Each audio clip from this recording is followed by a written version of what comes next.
ఇప్పుడైతే మన డైరెక్టర్లు పాన్ ఇండియా రేంజ్‌లో పెద్ద పెద్ద హిట్లు కొడుతున్నారనమాట. సో, కలెక్షన్స్ పరంగా గూడా 1000,00,00,000, 2000,00,00,000 వరకు గూడా మన డైరెక్టర్స్ అయితే చేరుకుంటున్నారు. బట్ ఒకప్పుడు కొంతమంది స్టార్ డైరెక్టర్స్ అయితే వరుసగా హిట్స్ అయితే అందించారు మన ఇండస్ట్రీకి. బట్ ఇప్పుడు ఆ డైరెక్టర్స్ అయితే ఒక్క హిట్ కొట్టడానికి గూడా చాలా అంటే చాలా కష్టపడుతున్నారని చెప్పాలి. సో, ఆ డైరెక్టర్ లిస్ట్‌లో చూసుకున్నామంటే మెయిన్‌గా అయితే పూరి జగన్నాథ్ గారు ఉంటారు. సో, పూరి జగన్నాథ్ గారు ఏంటంటే ఫస్ట్ ఆయన బిగినింగ్ స్టేజ్‌లో అయితే వరుసగా హిట్లు ఇచ్చారు. సో, ఆ తర్వాత కూడా ఆయన సినిమాలైతే చాలా అంటే చాలా బాగుంటా ఉన్నాయి. సో, కొద్ది రోజుల నుంచి అయితే ఆయన కొన్ని ఇయర్స్ నుంచి అయితే మాత్రం సరిగ్గా అయితే ఒక్క హిట్ కూడా ఇవ్వలేకపోతున్నారు. రీసెంట్‌గా వచ్చిన 'డబుల్ స్మార్ట్' సినిమా కూడా చాలా అంటే చాలా పెద్ద నిరుత్సాహపరిచిందని చెప్పాలి. సో, అంతకుముందు వచ్చిన పాన్ ఇండియా రేంజ్‌లో రిలీజ్ చేశారు ఆ మూవీని 'లైగర్' సినిమాని. సో, ఆ సినిమా కూడా చాలా పెద్ద డిసప్పాయింట్ చేసిందని చెప్పాలి. సో, బిఫోర్ ఏంటంటే 'ఇస్మార్ట్ శంకర్‌తో' ఆయన హిట్ కొట్టారు. సో, మళ్ళీ ఆయన ఓకే ట్రాక్‌లోకి వచ్చారు అనుకునే లోపే 'లైగర్' సినిమాతో మరోసారి పెద్ద డిజాస్టరే అందుకున్నారు. సో, ఆ తర్వాత ఆయన కమ్‌బ్యాక్ ఇస్తారనుకున్న టైంలోనే 'డబుల్ స్మార్ట్'తో మరోసారి బాగా నిరుత్సాహపరిచారని చెప్పాలి.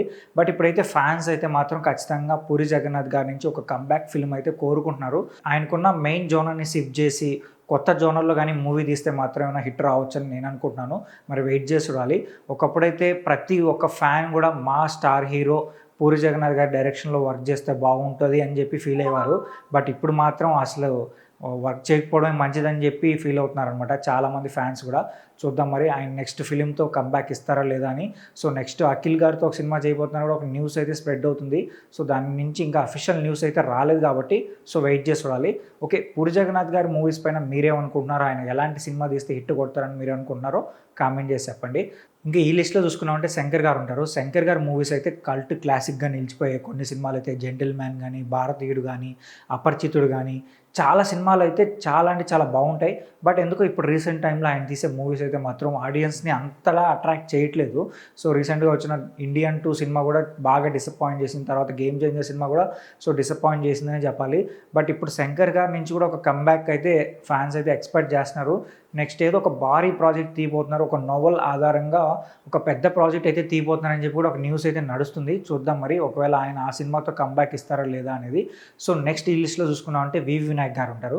సో, వివి వినాయక్ గారు కూడా ఏందంటే అప్పుడు బిగినింగ్‌లో అయితే చాలా అంటే చాలా పెద్ద హిట్స్ ఇచ్చారు. సో, 'ఆది' సినిమా అయితే ఇండస్ట్రీ హిట్‌గా నిలిచింది ఆ టైంలో. బట్ ఆ తర్వాత ఏంటంటే ఆయన రాను రాను ఆయన సినిమాలు కూడా జనాలు కొంచెం అట్రాక్ట్ అవ్వడం మానేశారు. సో, పెద్దగా అయితే ఆయన నుంచి కూడా రీసెంట్‌గా అయితే మూవీస్ రాలేదు. రీసెంట్‌గా 'ఛత్రపతి' హిందీ రీమేక్ తీశారు. బట్ అది కూడా చాలా వరకు డిసప్పాయింట్ చేసింది. సో, ఇప్పుడు కూడా వివి వినాయక్ గారి నుంచి ఒక పెద్ద హిట్ అయితే కోరుకుంటున్నారు. బట్ వివి వినాయక్ గారు మళ్ళీ మూవీస్ చేస్తారా లేదా, ఆయన బ్రేక్ తీసుకున్నారని కూడా తెలీదనమాట. ఇన్ కేస్ ఆయన చేస్తే మాత్రం ఒక పెద్ద హిట్ అయితే ఫ్యాన్స్ కోరుకుంటున్నారు. చూద్దాం మరి. సో, ఆ తర్వాత ఈ లిస్ట్‌లో అయితే సీను వైట్ల గారు ఉన్నారు. సో, సీను వైట్ల గారు ఏంటంటే ఒక టైంలో ఆయన మూవీస్ అయితే ఆడియన్స్‌ని చాలా అట్రాక్ట్ చేసాయి. ఇప్పటికి కూడా ఆయన పాత సినిమాలను ఇప్పుడు కూడా మనం రిపీటెడ్ మోడ్‌లో చూస్తూ ఉంటాం. 'వెంకీ' సినిమా గానీ, 'దుబాయ్ సీను' గానీ, ఇంకా చాలా సినిమాలైతే ఇప్పటికీ అందులో వచ్చే ఫన్నీ సీన్స్ కానీ, కామెడీ సీన్స్‌కి అయితే రిపీటెడ్ ఆడియన్స్ ఉంటారు. బట్ ఎందుకు ఇప్పుడు ఆయన సినిమాలు మాత్రం జనాలు ఎందుకు మళ్ళీ ఈ రిపీటెడ్ కామెడీని చూపిస్తున్నారు అన్నట్టుగా ఫీల్ అవుతున్నారనమాట. సో, ఆయన కూడా ఏమైనా ఒక జోనర్‌ని షిఫ్ట్ చేసి కొత్తగా ట్రై చేస్తే బాగుంటుంది. రీసెంట్‌గా గోపీచంద్ గారితో 'విశ్వం' సినిమా తీశారు. బట్ అది కొంచెం పర్లేదు యావరేజ్‌గానే ఆడింది. బట్ ఆయన రేంజ్ హిట్ అయితే అందుకోలేదు. చూద్దాం మరి ఒకవేళ నెక్స్ట్ సినిమాతో కూడా ఒకవేళ పెద్ద హిట్ కొడతారా లేదనేది. సో, ఇంకా ఈ లిస్ట్‌లో చూసుకున్నామంటే గుణశేఖర్ గారు ఉన్నారు. గుణశేఖర్ గారు కూడా అప్పట్లో చాలా మంచి సినిమాలు తీశారని చెప్పాలి. బట్ ఎందుకో ఇప్పుడు మాత్రం భారీ సెట్టింగ్స్‌కి వెళ్ళడం గానీ, వీఎఫ్ఎక్స్ వర్క్ చేయడం గానీ, సో, ఎందుకో కథ పైన అంత కాన్సంట్రేషన్‌గా పెట్టినట్టు కాకుండా ఓన్లీ వీఎఫ్ఎక్స్ వర్కే చూద్దాం, లేదంటే భారీ సెట్టింగ్సే చూద్దాం అని చెప్పేట్టుగా వెళ్తున్నారు గానీ, సో, జనాలు ఏం కోరుకుంటున్నారు అన్నట్టుగా ఆయన దానిపైన లేరు. సో, చూద్దాం మరి నెక్స్ట్ కూడా ఏదో ఒక సినిమా ఒక డిఫరెంట్ జోనర్‌లో అయితే ఒక మూవీ ట్రై చేయబోతున్నారని తెలుస్తుంది. సో, ఆ మూవీతో ఆయన కమ్‌బ్యాక్ ఇస్తారని కూడా మనం వెయిట్ చేసి చూడాలి. సో, ఆ తర్వాత ఈ లిస్ట్‌లో అయితే హరీష్ శంకర్ గారు ఉన్నారు. సో, హరీష్ శంకర్ గారు ఏంటంటే సో, ఆయన సినిమాలు కమర్షియల్ ఎలిమెంట్స్‌తో చాలా బాగుంటాయి. ఒకప్పుడు 'మిరపకాయ' కావచ్చు గానీ, 'గబ్బర్ సింగ్' కావచ్చు, ఒక కమర్షియల్ ఎలిమెంట్స్‌తో మంచి మాస్ ఎలిమెంట్స్‌తో సినిమాలైతే ఆయన తీస్తారు. బట్ ఇప్పుడెందుకో అదే ఎలిమెంట్స్‌తో సినిమాలు తీసినా కూడా జనాలైతే యాక్సెప్ట్ చేయట్లేదు. సో, కొంచెం ఆయన కూడా జోనర్ షిఫ్ట్ చేసి కొంచెం కథ పైన ఎక్కువ కాన్సంట్రేషన్ చేస్తే బాగుంటది. సో, రీసెంట్‌గా వచ్చిన 'మిస్టర్ బచ్చన్' సినిమా అయితే చాలా వరకు డిసప్పాయింట్ చేసింది. ఆయన ఇచ్చిన హైప్‌కి మూవీకి అయితే అసలు పొంతనే లేదు. సో, ఆయన ప్రెస్ మీట్స్‌లో గానీ, లేదంటే మూవీ ప్రమోషన్‌లో అయితే భారీ హైప్ ఇచ్చారు. మూవీతో పెద్ద హిట్ కొట్టబోతున్నారని చెప్పి హైప్ ఇచ్చారు. కానీ మూవీ చూస్తే మాత్రం ఆయన ఇచ్చిన హైప్‌కి అయితే అసలు మూవీ ఎక్కడా అందుకోలేదు. బట్ నెక్స్ట్ పవన్ కళ్యాణ్ గారితో మూవీ చేయబోతున్నారు కదా, ఉస్తాద్ భగత్ సింగ్ మూవీ. సో ఆ మూవీతో ఏమన్నా కంబ్యాక్ ఇస్తారనేది వెయిట్ చేసి చూడాలి, లేదంటే వేరే హీరోతో ఏమైనా మూవీ చేయబోతున్నారు అనేది కూడా న్యూస్ రావాల్సిందనమాట. సో చూద్దాం మరి, ఒకవేళ హరీష్ శంకర్ గారు కూడా కంబ్యాక్ ఇస్తే బాగుంటుందని నేను అనుకుంటున్నాను. సో దీనిపైన మీరేమనుకుంటున్నారు కూడా. సో ఇంక ఈ లిస్ట్లో చూసుకున్నామంటే క్రిష్ గారు ఉంటారు. సో క్రిష్ గారి సినిమాలు అయితే చాలా అంటే చాలా బాగుంటాయి. ఇప్పటికీ మనం రిపీటెడ్ బేస్లో ఆయన మూవీస్ చూస్తూ ఉంటాం. సో వేదం కానీ ఒక డిఫరెంట్ కాన్సెప్ట్తో ఒక కథ, మంచి కథ ఉంటుంది ఆయన సినిమాలు ఎప్పుడు కూడా. ఒక ఒక స్ట్రాంగ్ పాయింట్ని డీల్ చేస్తూ ఉంటారు. బట్ ఎందుకో రీసెంట్గా ఆయన అంటే కొంచెం మంచి కథలతో వచ్చినా కూడా కమర్షియల్గా ఆయన సినిమాలు అయితే అందుకోవట్లేదు. సో బాలకృష్ణ గారితో కథానాయకుడు మహానాయకుడు సినిమా తీశారు, బట్ ఆ సినిమా అయితే బాక్స్ ఆఫీస్ దగ్గర ఫెయిల్యూర్ అయిందనమాట. సో తర్వాత కూడా మన పవన్ కళ్యాణ్ గారితో హరిహర వీరమల్లు సినిమా స్టార్ట్ చేశారు, కానీ ఆ సినిమా నుంచి కూడా ఆయన తప్పుకున్నారు. సో మధ్యలో కొన్ని మణికర్ణిక అని సినిమా తీశారు, ఆ సినిమా నుంచి కూడా తప్పుకున్నారు. ఇలా ఎందుకో మరి ఆయనకి అంటే హీరోలతో సెట్ కావట్లేదా, లేకపోతే ఏమైనా కథను చేంజ్ చేయడం వల్ల ఆయన తప్పుకుంటున్నారా లేదా అనేది అర్థం కావట్లేదు. బట్ ఆయన చాలా ప్రాజెక్ట్స్ అయితే బయటకు వస్తున్నారు. సో ఇప్పుడైతే మాత్రం అనుష్క గారితో ఒక సినిమా తీస్తున్నారనమాట. సో ఆ సినిమా పైన భారీ ఎక్స్పెక్టేషన్స్ ఉన్నాయి.